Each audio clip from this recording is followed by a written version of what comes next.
काल तुमच्याच चॅनलवर मी काल रात्री बातमी पाहिली.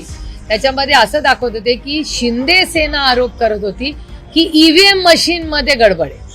मी रिपीट करते की तुमच्या चॅनलवर मी पाहिलं की ईव्हीएम मध्ये गडबड आहे. हा आरोप सत्तेमधले लोक करत नाहीत, शिंदे सेनेचे लोक करतायत. म्हणजे शिंदे सेनेच्या लोकांनी 3-4 गोष्टी केल्या आहेत.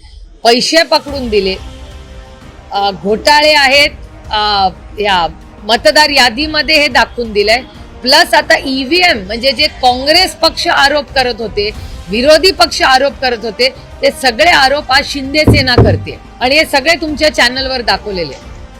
त्याच्यामुळे खरंच म्हणजे आता भीती वाटायला लागली आणि माझ्या मनात अस्वस्थता जागत होते की अरे बापरे, खरंच महाराष्ट्राच्या या सगळ्या इलेक्शन पारदर्शक होत आहेत का नाही, अशी भीती मनात वाटायला लागली ना.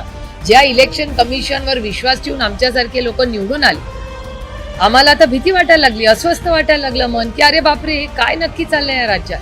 सत्तेमध्ये विरोधक आम्ही बोलतो ते ठीक आहे, दुर्लक्ष, आम्ही विरोधक आहोत, पण सत्तेमधले जर लोक हेच आरोप करत असतील तर हे एका सशक्त लोकशाहीसाठी घातक.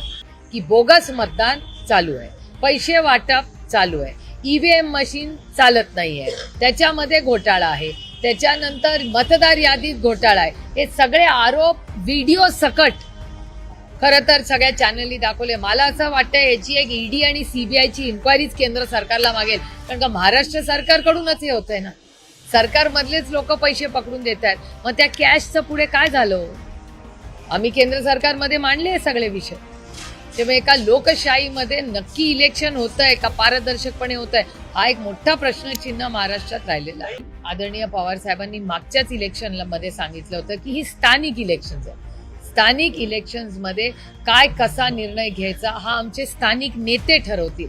त्याच्यामुळे पुढच्या सोमवारपर्यंत हे पूर्णपणे हे चित्र तुम्हाला पूर्णपणे क्लिअर झालेलं दिसेल. आमचा प्रयत्न आहे की महाविकास आघाडीने ती लढावी. आमच्याकडून पूर्ण प्रयत्न होतील की सगळ्यांनी चर्चेतून महाराष्ट्र आणि मुंबई हा केंद्रबिंदू ठेवून मुंबईच्या विकासासाठी, मुंबईकरांच्यासाठी आपण सगळ्यांनी एकत्र लढून मुंबईचा विकास कसा होईल याच्यासाठी आपण एकत्र आलं पाहिजे.